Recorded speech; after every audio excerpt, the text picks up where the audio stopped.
Hello and welcome back to Up the Villa podcast. This is our predicted lineup for Fulham v Aston Villa. Big game, big game. We've filled this week full of positivity, good vibes, energy, just what the doctors ordered, right? So there we go. Justin, how are you? Very good. Looking forward to this. Let's pick a team that's going to go and beat Fulham. That's what we're doing today. Well, generally, when we do these, it's generally pretty easy to do at times. I mean, we probably get it wrong every single week, but it is okay to do. This one, we're going to have a little bit of more of a difficult time predicting one position. And I'd love for everybody in the comment section to put their thoughts on their lineups, on who they think is going to play. But first, what we're going to do is we're just going to have a little look at how Fulham are going to line up. So this is their lineup from their last game. Leno, Robinson, Diop, Ream, Castagna, Pereira, Polina, Kearney. That name sends shivers down my spine every time I hear that name. Every time. Kearney, Willian, Decordova-Reid and Muniz up top. So a little bit about their system and how they play. Their left-hand side is their best side for me. Willian, Robinson, Diop, Kearney and Muniz up top who's scoring goals. In essence, what their system is generally all about, it's getting Kearney further forward, it's getting Pereira further forward, and generally they become a 4-1-4-1. Sometimes you might see, depending on opposition, that they'll drop another central midfielder in there, and you'll see Pereira always supporting the striker. On many average positions, you'll often see Pereira the furthest forward player. Willian, we don't really need to know too much about him because we should all understand what Willian's all about. He's a massive, massive threat for Fulham, cutting inside, getting them shots off. You know, he's a really big outlet. If we can deal with Willian and stop him from being in these areas, then I think we'll get quite a bit of joy in this game as well. So Decordova-Reid is performing really well of late. So, you know, they do try and play it from the back with Diop, Ream, Bassi, etc. So it's about Aston Villa putting pressure, stopping Willian getting into those areas. And we've really got to watch Muniz because he's picking up some really good positions. His positional awareness, his finishing is pretty good at the minute as well. So that's generally how Fulham are going to line up for this game. So, Justin, who worries you from that Fulham lineup? I think it's just whether they turn up, Fulham, isn't it? That the whole team, they've not got what you'd call like top level players. I mean, a couple of them are really good, but it's whether they click as a team on the day. You know, I've seen them play some really, really great games this season, and I've seen them being absolutely atrocious this season. So I think they rely on the whole team turning up on the day, don't they? You know, Decordova-Reid is obviously a threat. Muniz is a threat. They've all got Kearney. I get what you're saying about him. He's got shivers down your spine when you talk about him after what he did. William, yes, he's getting on a bit, but he's still on any 90 minute and any given moment, he could pull out the old Stevie G moment of magic. So I think we've just got to make sure it will be really, really interesting, this team selection for Unai, because I think it's a real opportunity with the injury, obviously, to Kamara, to really probably, and we spoke about this a lot at the start of the season, where he'll pick a team he thinks will be able to beat that team. So he can really go back to, I feel like he could really go back to the drawing board with this one. And with his coaching team, look at who's available for us. And pick a side he thinks he's best equipped to go out and beat them, with maybe one or two slight tweaks in the formation or the way we play and the style. I do see a slight difference. Obviously, with the form coming into this and with the injuries we've got, the team selection for me, as always, is obviously critical, but very, very, very interesting. It is indeed. So let's get stuck into it then, Justin, and we'll try and pick to pieces what we expect then and how we see it going. me and Justin haven't spoken about this lineup. So we're going in off the cuff. We're going in, to have a look at this now without chatting to each other about it. So I think we can all agree that Martinez is going to start in goal. Interestingly, Gauci is at Bodymore Heath now. So he's probably going to be involved in the matchday squads now. So, I mean, if we field that two-keeper bench, Gauci and Olsen, it's pretty good, to be fair. Do you know what? I've got a real feeling for this keeper, the Gauci. I just think he's going to be a bit of a superstar. Every time I watch him, I've just listened to his little video clip, and he's a confident lad, and I think he's got bundles of ability. So I don't know whether I'll just keep thinking of Bosnich every time I hear him talk. So yeah, I've got a real feeling for him. He's got that sort of Emi Martinez star save in his locker as well. When Martinez does this big save, it's like a spider in it. But he's got that in his locker as well. So and he looks big. Like, I know keepers generally are big, but he looks bigger than big. Do you know what I mean? So So we're gonna go left to right. We're gonna save the right side. We're gonna build you up, Villa fans. The suspense in this lineup as we get to it. So make sure you put in your thoughts in the comment section down below. Right, Moreno, Justin, or Luca Dean? You're on mute. All right, straight in with a difficult one. I think if Luca Dean's got more match minutes under his belt, I think he would start, but I'm just not sure he's quite ready for a start yet. So I think he will stick with Moreno on that left side. What do you think? I think it's close. I think this is a really close call for him. I think it's close because of what's happened to Kamara, and we could have an impact. Close as in we need to get close as in the defense is a bit of a worry at the minute, and not just a worry because Kamara's out. It's a worry because defending set pieces, we're looking vulnerable. We conceding from set pieces. The shape on transition at times is stretched.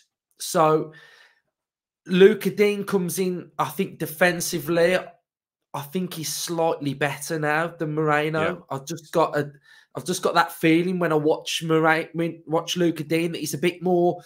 There's a bit more of a physicality there, so, and a bit more of an awareness.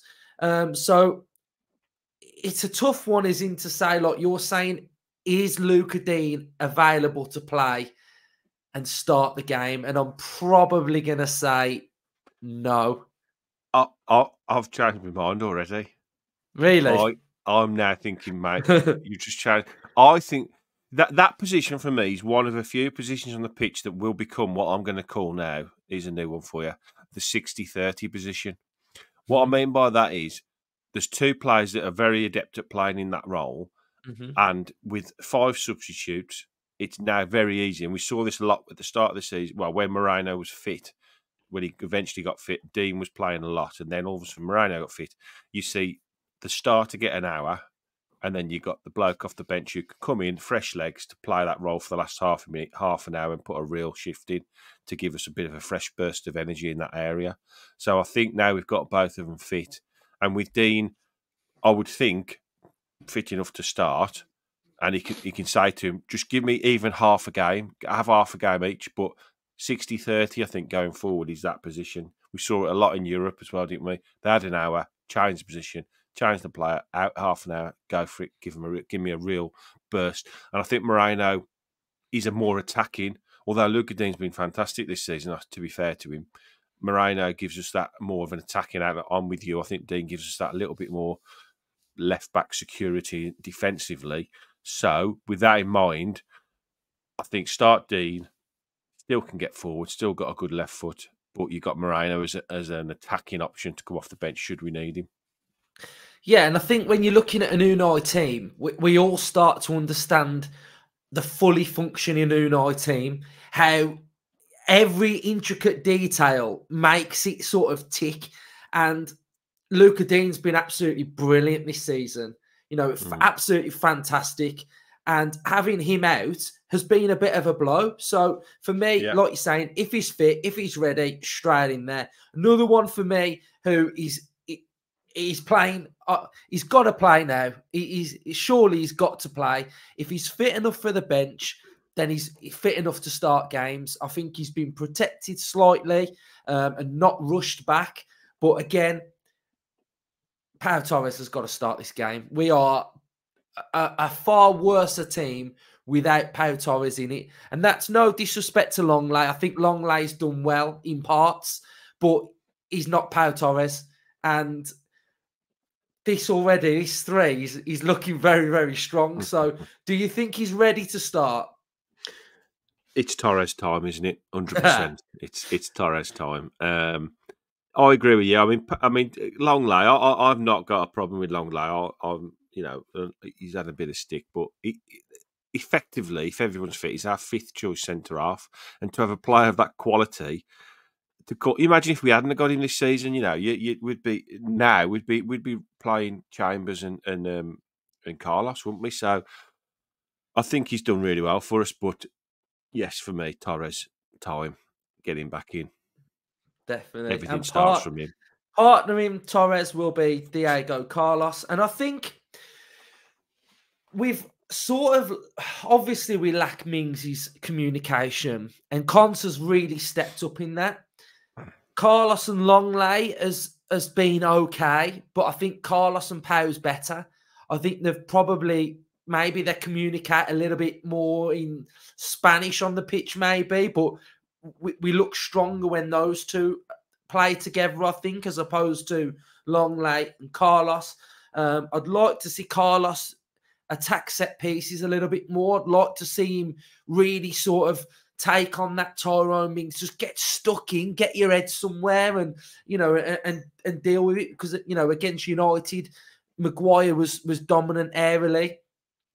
So I'd like to see him just be a little bit more aggressive on set pieces, and then finally making up the back four. It's going to be Matty Cash, isn't it? And I thought he was loads better against Manchester United defensively, positionally. He only got dribbled past twice, and I think against Rashford, that's not a bad thing. That's only how many times he got dribbled past, so it was a lot better.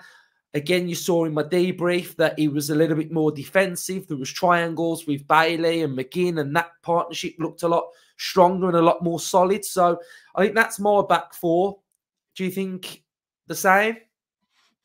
Yes, I think so. Obviously, we're down to bare bones there. So I like Carlos and Pau together. I think they're a good partnership. You always look for partnerships all over the pitch, don't you? And I like the physicality of Carlos with Pau's calmness and his reading of the game and his ability to come out with the ball. I think it is probably going to be the partnership now, hopefully, that will take us in through to the rest of the season, touch wood. And Matty Cash now, really, because of Conce's injury, now has got that right back slot all to himself again, probably till the end of the season. So I think he was far more encouraging against Manchester United. I totally agree. I think defensively he was a lot better. It was a little bit more the old Matty Cash. He loves to tackle. He loves to, and timing his tackles a bit better.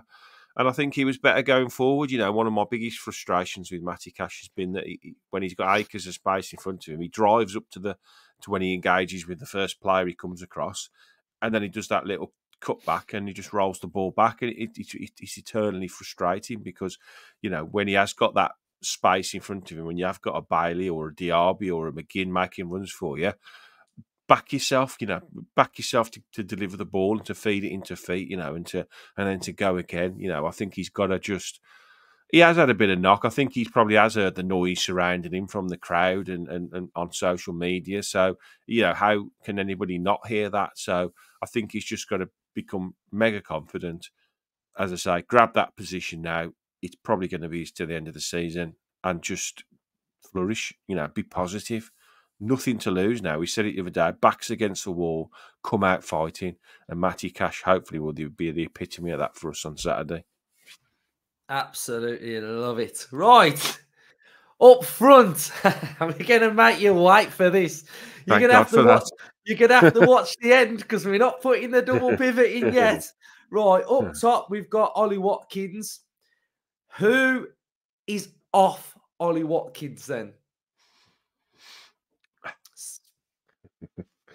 Right, So I think this you've got to put You've got to put Bailey in. I think put Bailey and probably McGinn in.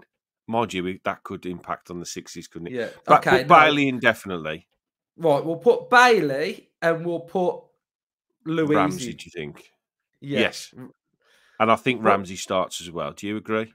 In the same role as against Man United. 100%. Right. 100%. So Right. Bailey, Louise, Ramsey. So Right. Ramsey off the So, left. well, I've got to find him. Right. Ramsey. Yeah. Right. Right. So that's sorted. Right. Right. So hear my little thing first then. Now, Watkins up top. We've got Bailey out wide. Bailey was better out wide and he was offering a little bit of a threat through here. Against Manchester United, we'd got John McGinn, who was in that role where McGinn was sort of pressing from the front with Watkins, but McGinn was also dropping a bit deeper, making up that box midfield, allowing Bailey to stay wide. Now, if Bailey is the one that's pressing from the front, we need somebody in here who's going to be a little bit more solid. I think that's the way we played. So it's whether it's McGinn here now or McGinn in the double pivot. Now, what I don't like about McGinn in the double pivot is that we lose McGinn further forward, which is a bit of a problem because recently we've lacked control. We've lacked aggression. We've lacked a physicality. We've lacked width. We've lacked a know-how in midfield. So we either go, in my opinion, with Tielemans pressing with Watkins and McGinn in the double pivot, or McGinn in there like he was against United and Irabunan in there. And that's the conundrum for me. Chambers is absolutely nowhere near this team, right? Absolutely nowhere near it because he's not in the European squad. Unai wanted to get rid of him and he didn't go. And that's no fault and no disrespect to Chambers because he's got a contract and he's going to honour his contract. But Chambers is not in plans here. So it's either McGinn or Irabunan. So what are you going with? Oh, God. How long have we got? Yeah. Look, there's two positions left, isn't there? Yeah. Right. And I think there's 4 players left that could potentially fill those 2 positions for me that are genuine. I'm ruling Zaniolo out. Yeah. So it's 2 positions, the attacking sort of 10-8 and the 6. So you've got Irabunan, McGinn, Tielemans, and you could possibly chuck Diaby in that and play Bailey off Watkins and Diaby out right to go ultra attacking. I don't think he wants to go to that point just yet. I don't think he's ready to go mega all out. That's an option off the bench, I think, Diaby. Yeah. So I do prefer Bailey off the right, Ramsey off the left. It's just whether, I think the question now is where does John McGinn add the most value to this team? Yeah. Yes, he can play the 6 and he can play it pretty well. But I think if you've got to nail me to the mast right now, I would prefer to still see McGinn doing the rampaging 10 role. Yeah, I think. I agree. Yeah. Well, yeah, you're right. Because if, for example, we go McGinn in the double pivot, which is fine, he can play, he's disciplined. Yeah. McGinn can play anywhere. Then your other options that you've got would be Diaby in that role there, but I Yeah. think positionally on that right-hand side with Diaby, Bailey and McGinn having to be a bit deeper, McGinn having to screen there, is there enough here in this area to have Unai's control? And I I think would you would have say, to. Sorry, I think you'd have to rely then on Louise sitting deep, and then Ramsey having to be that sort of supplementary 8-10, and then you lose that ability for him to run deep.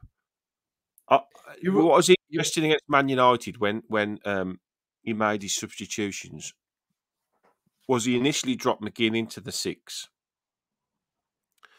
and then when he brought Tielemans on, he dropped Tielemans into the 6 to release McGinn back into his. yeah, So he obviously felt that we lost a little bit going forward when he dropped McGinn in. So he dropped Tielemans in the 6, which again wouldn't be my ideal. I think if I had to if you had to say to me who would you rather have in the 6 out of McGinn or Tielemans, I would say McGinn. yeah, My gut is telling me, the more I think about it, that exactly as you've drawn it there is what might happen. I think he potentially might go Louise and Tielemans, but telling Louise not to literally become almost a solitary 6 with Tielemans and McGinn sharing the duties in yeah. like more of a fluid way that we play. And then maybe later on, I'd also think at some point on Saturday, a bit like I'm saying these 60-30 positions, that we'll see the introduction of Timmy Rabunam in the 6 at some point and blood him properly in that Yeah. role. And then it will be up to him to basically have half an hour or so next to Louise to go, I'm ready, boss. You know, this is I'm ready for this. This is my position. This is where I want to play, and I can do that job for you. But I think there would be a little bit of reticence currently to maybe start him. That's just my thinking as we're going through. I think that 11 is a fantastic 11. You look at it, Yeah. Luka Dick, Yeah. Pau Torres, Diego Carlos, Cash, Tielemans, Louise, Ramsey, McGinn, Bailey. That's with all the injuries we've got. You know, it's a really, really good 11. Yes, there's players in positions that you wouldn't ideally. Well, Tielemans is probably the only one in a position you'd rather have, obviously, Kamara, but he's not there. So, like I said, my only thought process was, where does McGinn offer the best value to this team? And for me, in that position there, he can still Yeah. sit in. He's got that engine in him, and he will do it. He'll track back, and he'll maybe make a 3 in the middle of the park as well to help out if we're getting a little bit overrun or if we're under a bit of pressure. Just like Ramsey's got the ability to drop in and cover and help out. And as I say, there might still be that bit of fluidity between McGinn and Tielemans to maybe if Tielemans finds himself ahead of McGinn, McGinn's got that footballing IQ to go, okay, he's gone, I'm going to sit. So allow them both to sort of to do it between them. Do you know what I mean? Almost a dual role. You know, if one's gone, one sit. Do you know what I mean? Yeah, definitely. Yeah, I think without sort of whacking Irabunan in straight away, that's probably the best option. But their left-hand side is their strongest side, which is going to be coming down our right-hand side, and Anton Robinson's going to be the one that's going to be bombing on. So Tielemans, Bailey, Cash have really got to make sure defensively their awareness is there. You know, it's not Tielemans' it's not his ideal position, is it? Can I'd he say it was can he his third position. If you had a list of where can Yuri Tielemans play, you'd say centre mid, 8-10, but he can also sit. I know when he played there for Leicester, a lot of people saying, "Oh, his legs have gone. He's not the player he was." But I think that's because that role restricts what you do because you have to sit in and do a job. Whereas playing in the further forward role, we've seen him in quite a lot. It does allow him that freedom of movement, and he's a really good link man. He's good at picking the ball up in pockets and turning and threading balls through. I would love to see Tim Imrabunam just thrown in and go, there you go, son. You've got my confidence. You've got my, my blessing to go and do it. You know, you've waited ages for this now. Go and that there's still a chance that might happen. And I know people will be watching this and they'll be screaming at us, going, "I wouldn't play in there. I wouldn't play." And this is the glory of you know, having the team. You know, of thinking what we're going to do. And we have, and I suppose the good thing is, and overall the good thing is, we have still got options, haven't we, all over the pitch, and quality players to fit in. Yeah, so the fact that we're not sort of sat here absolutely fuming, going, "Who are we going to put in? What are we going to do?" Nobody's You know, play there. Nobody's play there. there's definitely options there. So Villa fans, let us know your thoughts on your team then. So our team is as follows for Fulham: Martinez. We're going with Luca Dean, Pau Torres, Carlos, Cash, Tielemans, Luis, Ramsey, McGinn, Bailey, and Ollie Watkins up top. That's our team. That's what we're going for. So like I say, let us know your thoughts in the comment section down below. Are you confident then, Justina? How are you feeling going into it? Because I'm feeling pretty hot. I feel like I've had a real good week, I have, with Villa. I've not been negative. I've not been downbeat. I've instilled some positivity in myself. And it's not doom and gloom over here for me. I agree. I'm coming out all guns firing on Saturday night. I'm going there convinced we're going to win. And I think that's the way the team are going to approach it. I think that's the way the training will have gone all week. They look like they've had a good week's training. Which they always do, to be fair. The manager, it's pointless him even going in every day if he doesn't feel like it, we can go and win this game. And the players will be told that every single minute of every training session. You know, we're going there to beat Fulham. Nothing's changed at all. You know, we'll set the team up the way we think we can best get at them and keep them out and score the other end. You know, barring poor finishing the other day, we destroyed Man United at home. So coming off that performance, not the result, but coming off that performance, I think he just says to him, go and do the same again. There's no way in the world we create 20-odd chances and don't score 2 or 3 against Fulham. And they conceded 20-odd, 25 chances in the last game at home. So if they're as open as they were then against us, and we're even minutely slightly better finishing-wise, I think we win the game. Me too. I do too. And I'm looking forward to it. Can't wait. So make sure you subscribe to our channel, share your thoughts in the comment section down below, and hit a like on this episode. Next up, we will have the opposition preview. So yeah, up the Villa. Up the Villa.